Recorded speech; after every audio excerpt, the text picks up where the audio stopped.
Hey, what's up YouTube? Welcome to my review of this item. It comes in that nice zippered case. This is the BRS Apache folding knife. Yes, that is S35VN steel. It is a titanium frame lock. Right, BRS is Blade Runner Systems, and I've been told they're well known for making balisongs.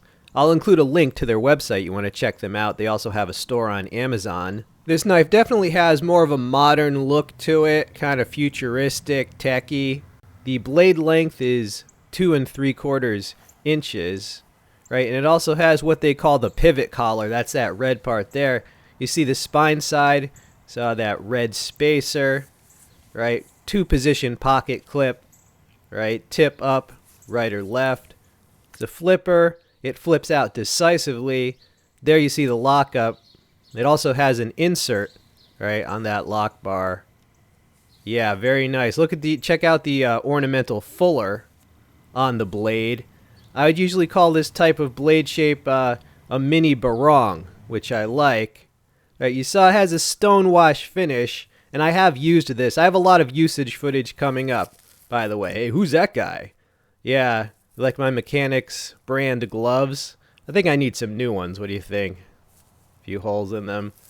But this thing, the pivot is smooth. The flipper is shaped correctly, right? This thing fires up decisively. It locks up securely. There was no blade play front to front, side to side, diagonal to diagonal. No, just kidding. There was no blade play. So it's kind of just enjoyable to sit there and flick for hours and hours and hours like Taxi Driver. No.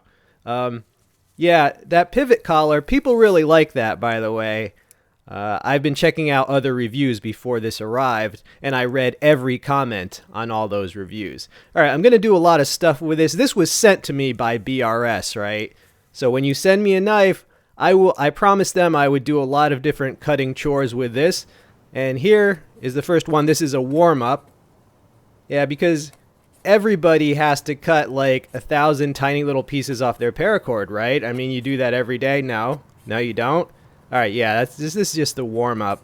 So this knife, I would say it's a collectible knife, a usable collectible. The collectible part is the price. I checked the price on Amazon just today. It was going for $170, right? So that's more in the collectible range. But then again, if you only wanted a wall hanger, you wouldn't really need that S35VN steel. So that, I guess that's the usable part, right? So usable, collectible. Not everybody collects knives. Not everybody goes to this price range. I understand that, right? And I do have a less expensive BRS knife that will be in the next review, right? Less than half the price of this knife. But I'll show you that later.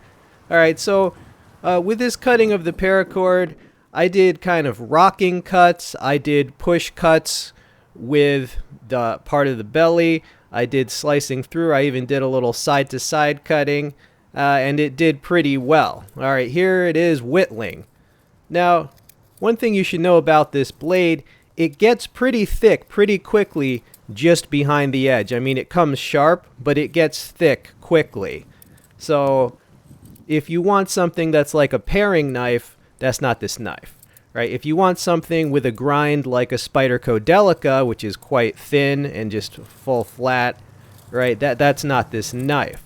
And in fact, most Whittling knives are pretty thin too. But this is still doing really good at the Whittling just because, it came very sharp. You know, one thing about folding knives, the things most people are concerned about, the smoothness of the deployment, the ergonomics, of the handle, the blade to handle ratio, whether it flips out correctly or whether the thumb stud is placed correctly, things like that, and just how it carries in the pocket, or what are the different pocket clip positions. Almost all of those things have nothing to do with it actually cutting, right? It's kind of the opposite of fixed blade knives. So you could well do a whole review just on a tabletop focusing on those non-cutting aspects that people find very important. However, if you send me a knife, one thing you're going to get out of me, physical labor. I don't care that people don't aren't going to sit like whittling for hours with an expensive knife. I will, because I'm supposed to demonstrate it. So you're going to get at least a tiny bit of physical like sweat from me, right? If you send me a knife, I will go all out. It actually did really well at the whittling. What are we making? A very pointed chopstick. You know, that's a mini spear for squirrel hunting. No, I'm just kidding. I would never do that. There's my handiwork, right? And yet more usage coming up. So you saw it's got a stonewash, and I have used this enough that I did. There is some wear on that stonewash. I actually like that. I think it gives a knife character. You can see your usage. All right, here it is. That's a red onion.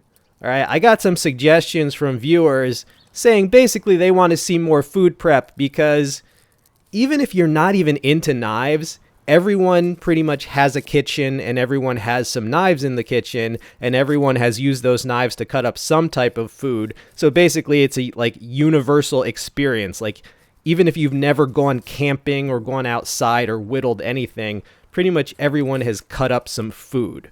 So it's just a good basis of shared experience to demonstrate some cutting. In the text description box, you will find the website link to Blade Runner Systems. Check them out, especially if you're into balisongs. I will also include the Amazon link to this knife, and I will also include something like top 20 budget alternatives, because people sometimes expensive knives get hatred.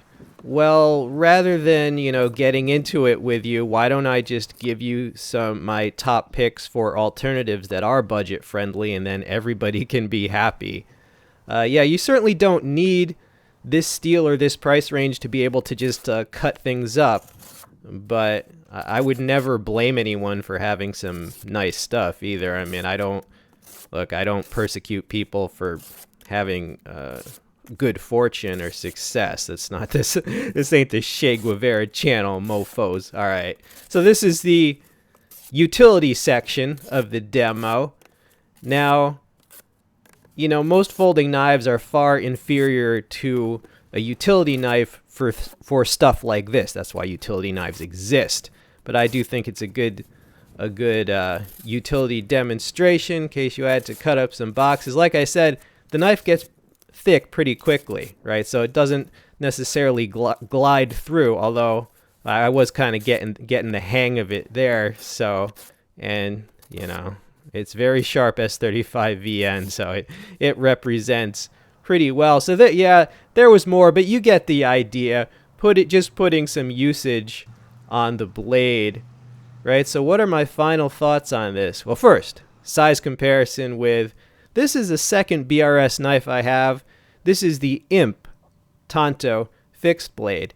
Now that is less than half the price of the Apache currently, right? And that is mainly because of the steel. That little fixed blade AUS 8 steel. I will be doing a full review of that as well. So if you want something less expensive and a fixed blade that's very carryable, check that out. But you don't have to wait for the review. You might be able to buy it off their website. Not sure if it's currently in stock. All right, final thoughts on this BRS titanium frame lock flipper. Well, technically it is executed well because it fires off decisively, locks up securely. The steel, very well liked, very much sought after. The styling on this, it's been received very well. When reading over the comments on other videos, people like how it looks. The red accents, that ornamental fuller.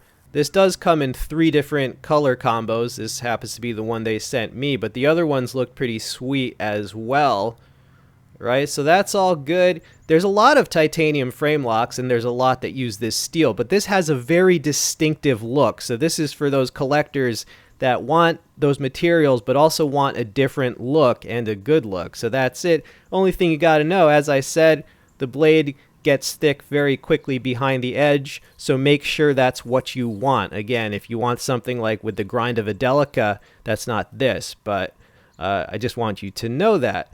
So overall, I do think this is a winner, at least among that collector category, that market. it did very well. All right, check out the links. I hope you enjoyed this video. This has been We All Juggle Knives. I'm out.